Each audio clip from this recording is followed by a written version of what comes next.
अब तक आपने देखा कि कैसे भारत 1962 की जंग में चीन से हार गया और हार के सदमे की वजह से प्रधानमंत्री नेहरू भी जंग के सिर्फ 2 साल बाद 1964 में इंतकाल कर गए। जैसे ही पाकिस्तान के अमेरिका से रिश्ते टूटे, वैसे ही उसने चाइना को अपना दोस्त बना लिया।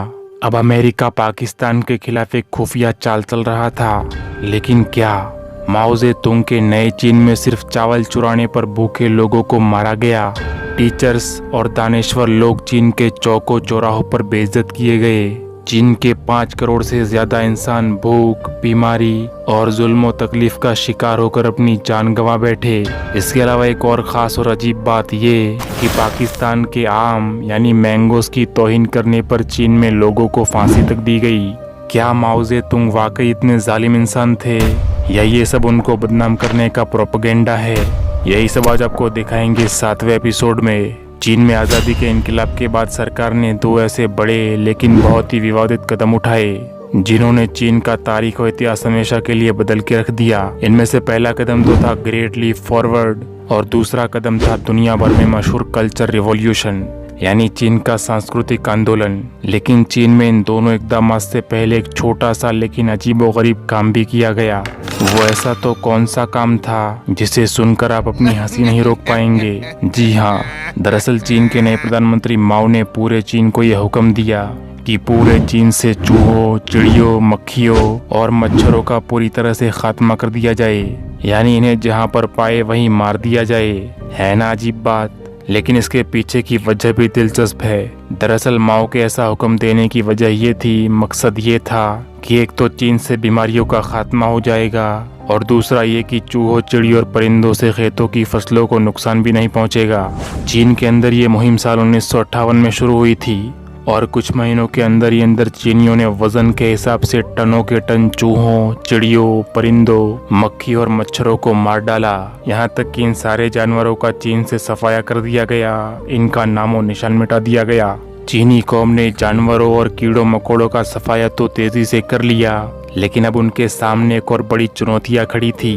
असल बात ये थी कि चीन क्योंकि गरीब और खेती प्रधान देश था, इसलिए वो उद्योगों में, व्यापार में पूरी दुनिया से बहुत पीछे था। बड़े उद्योग लगाने के लिए मशीनरी की जरूरत थी, जिसके लिए चीन के पास पैसा ही नहीं था। माओ ज़ेतुंग ने इसका एक अनोखा हल निकाला, जिसे मॉडर्न चीन के इतिहास में ग्रेट लीप फॉरवर्ड या आगे की तरफ अजीम छलांग कहा जाता है। माओ ज़ेतुंग ने यह तय किया कि 1970 तक चीन को स्टील उद्योग की पैदावार में इतना आगे ले जाना है कि वो तरक्की में ब्रिटेन को भी पीछे छोड़ दे। और ऐसा करने के लिए उन्होंने पूरे चीन में स्टील की भट्टियां बनवाने का हुक्म दिया, खास तौर पर गांव के इलाकों में।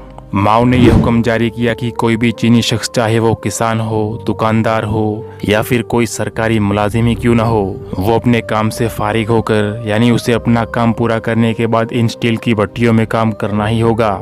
यहाँ तक कि चीन की औरतों को भी हुक्म दिया गया कि वो घर के काम काज छोड़कर स्टील की भट्टियों में काम करे। इन स्टील की भट्टियों के साथ पब्लिक किचन्स यानी मजदूरों के लिए रसोई घर भी बनवाए गए थे, ताकि तमाम लोगों को खाना भी वहीं से दिया जाए और उन्हें खाना पकाने और खाने के लिए अपने घरों की तरफ ना जाना पड़े। किसानों को हुक्म दिया गया कि वो अपने खेतों की इजाफी पैदावार यानी एक्स्ट्रा खेती चीनी सरकार के हवाले कर दे, ताकि उस खेती के अनाज को मजदूरों के रसोई घर में इस्तेमाल किया जा सके। सब देखते ही देखते पूरी चीनी कौम काम पर लग गई। अहम बात यह थी कि इसमें एक भी शख्स को फारिग या फ्री बैठने की इजाजत बिल्कुल नहीं थी। पूरे चीन में इन भट्टियों पर यह पोस्टर भी लगवा दिए गए कि हम साल 1970 तक स्टील उद्योग की पैदावार में ब्रिटेन को भी पीछे छोड़ देंगे। साथ ही साथ माओ ने यह ऐलान भी कर दिया कि वो बाहर के देशों से व्यापार तो करेंगे, लेकिन इनमें से किसी से भी मदद नहीं मांगेंगे। माओ का ये कदम तो जबरदस्त था, लेकिन शायद कुदरत को अभी चीन की तरक्की मंजूर नहीं थी। द ग्रेट लीप फॉरवर्ड की शुरुआत साल 1958 में हुई थी, लेकिन आने वाले 2 ही बरस के अंदर चीन में जबरदस्त कहत पड़ गया। 2 साल तक आसमान से बारिश ही नहीं बरसी। दूसरा मसला ये कि किसान अपना ज्यादातर वक्त भट्टियों में मजदूरी करने में बिताया करते थे, इसी वजह से वो ज्यादा फसल नहीं उगा पाए। यहाँ तक कि वो अपनी खेतियों का पुराना हिस्सा चीनी हुकूमत को दे चुके थे और बारिश न होने की वजह से चीन की 3 करोड़ 20 लाख एकड़ की जमीन पर कोई भी फसल पैदा ना हो सकी। जिसका नतीजा ये निकला कि पूरे चीन के लोग अब भूख से मरने लगे। यही नहीं, चीनी कौम को यह एहसास भी हो गया कि उन्होंने चिड़ियों, परिंदों और मक्खियों को मारकर बहुत बड़ी गलती की है, क्योंकि यही चिड़िया और परिंदे फसलों को तबाह करने वाले कीड़ों को खाकर फसलों की हिफाजत भी किया करती थी। इसी वजह से अब चीन दूसरे देशों से चिड़िया और परिंदे बरामद करने लगा। बहरहाल जब कहसाली ने और ज्यादा जोर पकड़ा तो चीनी सरकार हाथ पर हाथ धरे नहीं बैठी रही, बल्कि चीनी सरकार ने जल्द ही 6 करोड़ किसानों, विद्यार्थियों और फौजियों को नई नहरें खोदने और वहां से पानी निकालने के काम सौंप दिए। लेकिन इससे मुसीबतें कम नहीं हुई, बल्कि और भी ज्यादा बढ़ गई। पानी की नई नहरों से थोड़ा बहुत फायदा तो पहुंचा, लेकिन कहत पूरी तरह से खत्म ना हो सका। अब चीन में सूरत हाल ये थी कि देश में खुराक इतनी कम थी कि मजदूरों के रसोई घरों में भी खाना नहीं मिलता था। लेकिन इसका खौफनाक हल ये निकाला गया कि मजदूरों के इन रसोई घरों तक बीमार और बूढ़े लोगों को जाने से रोका जाने लगा। हत्ता कि कई जगहों पर तो बच्चों को भी खाना नहीं मिलता था। रसोई घरों पर पाबंदी लगाने का मकसद ये था कि काम करने वालों के लिए खाना बचाया जा सके। लेकिन इसका एक बड़ा नुकसान ये हुआ कि जिन लोगों को खाना नहीं मिलता था वो लोग भूख से ही मरने लगे।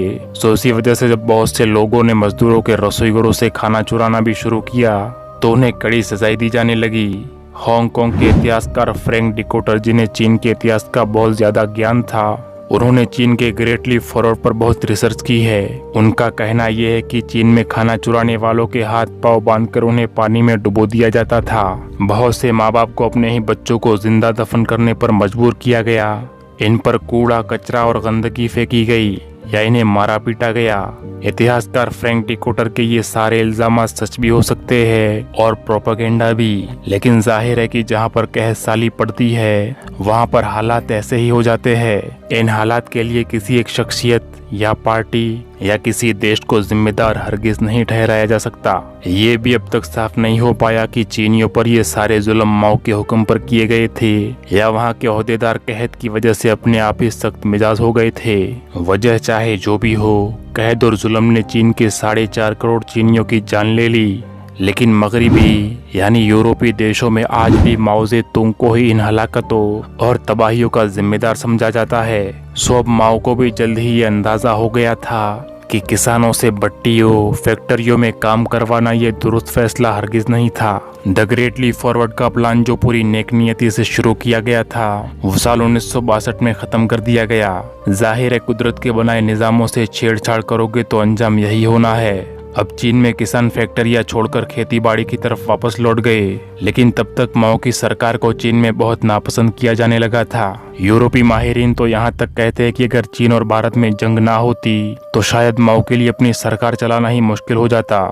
लेकिन भारत और चीन की जंग में माओ की शोहरत और इज्जत बढ़ गई थी। बहरहाल हकीकत यह है कि साल 1962 तक यानी चीन के आजाद होने के 13 साल बाद भी आजादी संभल नहीं पा रही थी और सरकार की मुश्किलात बढ़ती ही जा रही थी। इसी दौरान चीन को ताइवान से भी 2 जंगें लड़नी पड़ी, जिनमें चीन को और ज्यादा नुकसान पहुंचा, क्योंकि चीन ताइवान को अपना हिस्सा समझता था और ये उसका हिस्सा था भी। इसलिए साल 1955 में माओ ने ये ऐलान किया कि ताइवान को आजाद कराया जाएगा, यानी सीधे लफ्जों में कहा जाए तो उस पर कब्जा कर लिया जाएगा। मैं आपको हिस्ट्री ऑफ चाइना के 4थे एपिसोड में ये बता चुका हूँ कि कैसे माओ के दुश्मन चियांग काई शेक ने ताइवान में अपनी सरकार हुकूमत कायम कर ली थी। अब माओ जेतुंग ताइवान को वापस लेना चाहते थे। माओ के हुक्म पर चीनी फौज ने हमला करके ताइवान के कंट्रोल के नीचे आने वाले कुछ टापुओं पर कब्जा कर लिया। चीन के इस हमले के जवाब में अमेरिका ने अपना समंदरी जंगी जहाजों का बेड़ा मुकाबले के लिए भेज दिया और चीन को एक बार फिर से परमाणु जंग की धमकी दे डाली। अमेरिका ने ताइवान से फौजी करार भी किया और ताइवान को सेबर फाइटर जेट्स के साथ साथ जदीद और मॉडर्न हथियार सप्लाई करना भी शुरू कर दिया। साल 1958 में जब चीनी फौज ने दोबारा ताइवान की तरफ पेशकदमी शुरू की तो इस बार ताइवान सेबर फाइटर जेट्स को लेकर मैदान में उतरा। चीन के 100 मिग फाइटर जेट्स का सामना ताइवान के 32 सेबर फाइटर जेट से हुआ। भयंकर लड़ाई हुई। ऐसा लग रहा था कि मानो आसमान में पटाखे फूट रहे हो, लेकिन ये पटाखे नहीं, बड़े बड़े हवाई जहाज थे जो एक दूसरे को गिरा रहे थे। इस खौफनाक लड़ाई में ताइवान ने चीन के 11 मिग फाइटर जेट्स मार गिराए और 2 जेट्स को बहुत नुकसान पहुंचाया। ताइवान के सेबर फाइटर जेट्स के पास अमेरिकी साइड वाइंडर मिसाइल्स थे जो चीन के मिग फाइटर जेट्स को दूर से निशाना बना सकते थे और बना भी रहे थे, जबकि चीन के फाइटर जेट्स में ये मॉडर्न काबिलियत ही नहीं थी। और यही वो हवाई जंग थी जिस जंग में दुनिया में सबसे पहले मिसाइल्स का इस्तेमाल हुआ। और इस जंग में चीन धीरे धीरे ताइवान से हारने लगा। इसी हार के बाद चीन को यकीन हो गया कि वो मॉडर्न टेक्नोलॉजी के बगैर ताइवान को नहीं हरा पाएगा, इसलिए चीन ने ताइवान पर अपना हमला रोक दिया। अब ताइवान की जंग और द ग्रेट लीप फॉरवर्ड की नाकामी माओ जेतुंग के लिए एक बहुत बड़ी चुनौती बन गई थी, क्योंकि अब चीन में बहुत से लोग ये सोचने लगे थे कि माओ असल में नाकाम हो चुके हैं और उनके नजरियात बिल्कुल गलत है। उनसे सरकार संभली ही नहीं जा रही थी। माओ का नजरिया ये था कि चीनी कौम में हर शख्स दूसरे के बराबर होकर रहे, यानी सबको बराबर अधिकार मिलने चाहिए। माओ के ख्याल में ये था कि चीन के हर शख्स को सिर्फ और सिर्फ देश और यहाँ के लोगों की बेहतरी के लिए ही काम करना चाहिए। लेकिन माओ की इस सोच और नजरिए से चीन के बहुत से लोग नाराज थे। खास तौर पर यूनिवर्सिटीज में बहुत से प्रोफेसर्स और टीचर्स भी माओ के खिलाफ थे।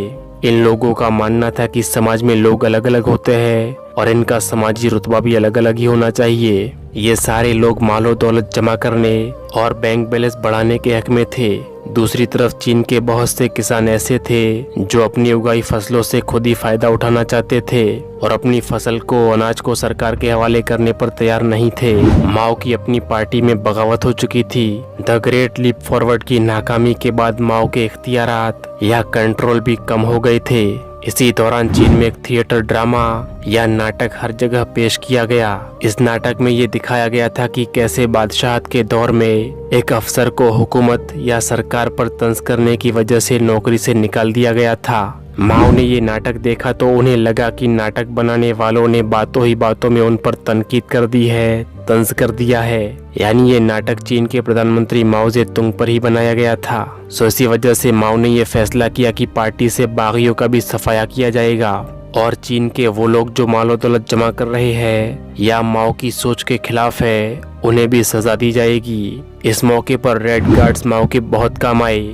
ये रेड गार्ड्स चीन के वो जोशीले नौजवान थे जो माओ के डाई हार्ड फैंस यानी उन पर जान निछावर करने वाले लोग थे। पूरे चीन से ऐसे करोड़ों नौजवान इकट्ठा किए गए। इन नौजवानों को माओ की एक किताब दी गई थी। इस किताब का नाम था माओ की कही हुई अच्छी बातें। इस किताब को अपने लाल रंग के कवर की वजह से पश्चिमी देशों में द लिटिल रेड बुक भी कहा जाता है। लाल रंग क्योंकि कम्युनिज्म की भी निशानी है, इसी वजह से इन नौजवानों को भी लाल फौजी या रेड गार्ड्स का नाम दिया गया था। रेड गार्ड्स ने हर तरफ अपनी आवाज बुलंद की और नारे लगाए कि उन्हें माओ के विजन और उनके नजरिए के सिवा और कुछ नहीं चाहिए। माओ के खिलाफ खड़े लोगों के नजरियात, उनका धर्म, उनके यूरोपीय रस्मों रिवाज और चीन की पुरानी संस्कृति ये सब कुछ गलत है। सब जो भी माओ जेतुंग के खिलाफ बोलेगा, यूरोपीय संस्कृति अपनाएगा या चीन की पुरानी संस्कृति को फिर से जिंदा करने की कोशिश करेगा, चीन से उसका खात्मा कर दिया जाएगा। इन्हीं लाल फौजी या रेड गार्ड ने साल 1966 में चीन का कल्चरल रेवोल्यूशन या सांस्कृतिक आंदोलन शुरू कर दिया। यानी द ग्रेट लीप फॉरवर्ड की नाकामी के 4 साल बाद अब चीन में एक नया इनकलाब या आंदोलन शुरू हो गया था। ये रेड गार्ड्स नाम के फौजी यूनिवर्सिटीज और कॉलेजेस पर टूट पड़े। माओ के खिलाफ आवाज उठाने वाले बड़े बड़े लोगों पर, टीचर्स पर, यहाँ तक कि स्टूडेंट्स को भी बदतरीन जुल्म का निशाना बनाया गया। उन्हें तरह तरह से यातनाएं दी गई। उन्हें ऐसे डंडों से मारा गया जिन पर नुकीली कीलें लगी हुई थी। इन लोगों को कांच के टुकड़ों पर लेटाकर घसीटा गया। इन पर खौलता उबलता हुआ पानी फेंका गया। तरह तरह की सजाएं दी गई। कई जगहों पर तो शिक्षकों की गर्दनों पर तख्तियां यानी होर्डिंग्स बांध दिए गए जिन पर लिखा हुआ था मगरिब के जासूस। सिर्फ यही नहीं, माओ जेतुंग की खिलाफ वर्जी करने वालों के सरों पर सफेद टोपियां पहनाकर उनके जुलूस निकाले गए। इन जुलूसों में, मेलों में लोग ढोल पीटते और मुल्जिमों को गालियां देते। इनके साथ लाल फौजी या रेड गार्ड्स भी होते जो हाथों में झाड़ू पकड़े रहते। झाड़ू पकड़ने का मकसद ये था कि वो लोग दुनिया को दिखाना चाहते थे कि वो अपने समाज की गंदगी और कचरा साफ कर रहे हैं। यही नहीं, छोटे बच्चों के हाथों में चाबुक और कोड़े पकड़ाकर इनसे उन लोगों पर जुल्म करवाया गया। हत्ता कि इनकी औरतों को भी माफ नहीं किया गया। रेड गार्ड्स ने सिर्फ दानश्वरों को ही निशाना नहीं बनाया बल्कि वो गांव के इलाकों में किसानों पर भी जुल्म ढहाने लगे। किसानों के लिए घरों में जानवर पालना, आग जलाने के लिए लकड़ियाँ इकट्ठा करके रखना या खुराक व अनाज जमा करना भी जुर्म समझा जाने लगा। लाल फौजी यानी रेड गार्ड्स कहते थे कि ऐसा करने वाले लोग दौलतमंद बनना चाहते हैं और ज्यादा दौलत रखना ये माओ के चीन में जुर्म था।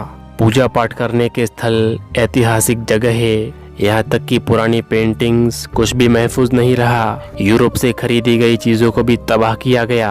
रेड गार्ड्स की इन हरकतों पर लोग सवाल करते थे कि तुम अगर यूरोपीय संस्कृति को गलत कहते हो तो फिर बहुत सी टेक्नोलॉजी और बिजली का सामान वगैरह भी तो यूरोप के लोगों ने ही ईजाद किए हैं। लेकिन ऐसे सवाल करने वालों को भी धमकियों, सजाओं और तकलीफों का सामना करना पड़ता था। रेड गार्ड्स ने कम्युनिस्ट पार्टी के 50 लाख लोगों से भी कड़ी तफ्तीश की, पूछताछ की। कहा जाता है कि इनमें से 75,000 लोगों को माओ के खिलाफ खड़े होने के जुर्म में मार दिया गया। सरकार की खिलाफ वर्जी करने वाले सरकारी अफसर भी इनका निशाना बने। चीन में हालात इतने खराब हो गए थे कि पूरे देश के लोग रेड गार्ड्स के खिलाफ निकल आए और जगह जगह खून खराबा शुरू हो गया। कई जगह पर तो सरकार मजबूर हो गई कि वो फौज को रेड गार्ड्स पर गोली चलाने का हुक्म दे देती। दूसरी तरफ कुछ फौजी दस्ते बढ़ती हुई खूनरेजी देखकर बगावत पर उतर आए और माओ के खिलाफ खड़े लोगों से जा मिले। ये सब देखकर लगता था कि पूरा चीन एक बार फिर से खाना जंगी या सिविल वॉर की लपेट में आ जाएगा। माओ के लिए ये सब कुछ बहुत तकलीफ देने वाला था, क्योंकि उन्हें भी ये अंदाजा नहीं था कि ये लाल फौजी या रेड गार्ड जुल्म की सारी हदें पार कर देंगे। सो उन्होंने कल्चरल रेवोल्यूशन यानी चीन के सांस्कृतिक आंदोलन को रोकने का फैसला कर लिया। उन्होंने अपने 30,000 कारकुन्स को अपनी किताबें देकर सिंधुआ यूनिवर्सिटी में भेजा, जहां पर रेड गार्ड्स का कब्जा था। इन कारकुन्स को इसलिए भेजा गया था कि वो रेड गार्ड्स को समझा बुझाकर शांत कर सके।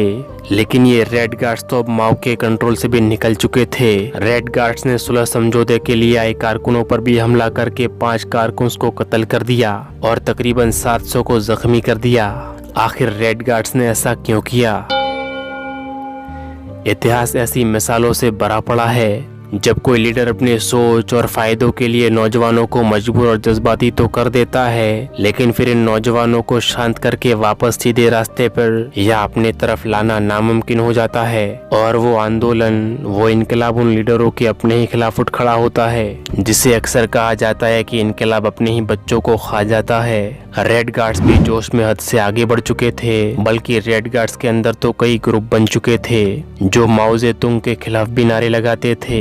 एक जगह पर तो रेड गार्ड्स ने माओ के खिलाफ एक पोस्टर लगा दिया जिस पर लिखा हुआ था कि माओ को जलाकर मार दो। यहाँ तक कि माओ की बीवी के खिलाफ भी पोस्टर लगाए गए। जी हाँ, ये सब कुछ चीन में ही हो रहा था।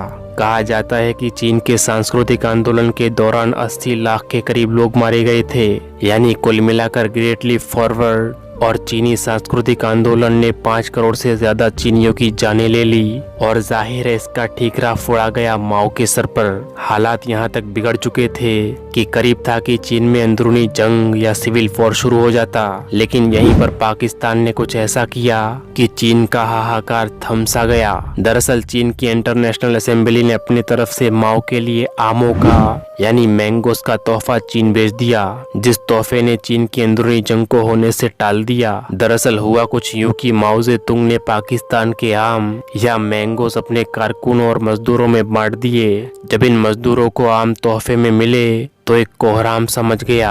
सब मजदूरों ने यही समझा कि माओ की तरफ से आम या मैंगोस के तोहफे का मतलब ये है कि माओ ने किसानों और मजदूरों के हक और अधिकार को मान लिया है, यानी चीन का सांस्कृतिक आंदोलन खत्म हो गया है और अब रेड गार्ड्स की कोई हकीकत बाकी नहीं रही थी।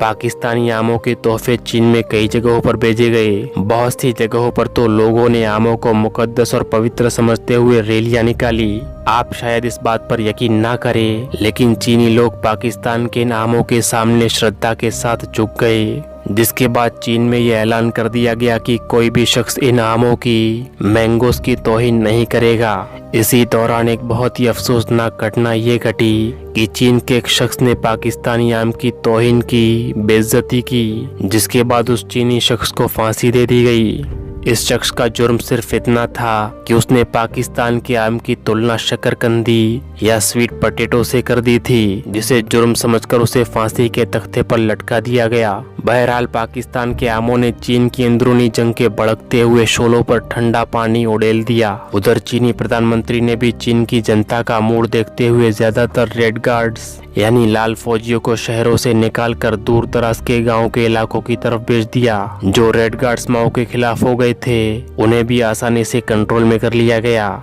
यूं साल 1966 में शुरू होने वाला चीनी सांस्कृतिक आंदोलन 2 साल के अंदर ही अंदर अपने अंजाम को जा पहुंचा। इसके अलावा कुछ लोग ये भी मानते हैं कि यह सांस्कृतिक आंदोलन के बहाने माओ का विरोध करने वाले लोगों का खात्मा करने का सिलसिला 1976 तक यानी माओ की मौत होने तक जारी रहा। पाकिस्तानी आमों ने चीन की अंदरूनी जंगों को टाल दिया था, लेकिन हैरत की बात तो यह है कि माओ ज़ेतुंग को आम पसंद ही नहीं थे, मगर पाकिस्तानी आम उनके बहुत काम आए। जब चीन में ये सब चल रहा था तब चीन अपनी फौजी ताकत को जबरदस्त तरीके से बढ़ा रहा था। चीन एटमी ताकत या न्यूक्लियर पावर कैसे बना?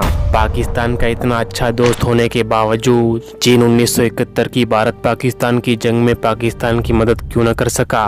और वो बाबरची कौन था जिसने 2 आलमी ताकतों की 2 सुपर पावर देशों की नींदें उड़ा के रख दी थी? और जरा गौर से सुनिए, क्योंकि अगले एपिसोड में हम आपको वियतनाम की जंग और इसमें चीन ने क्या भूमिका निभाई ये भी दिखाएंगे।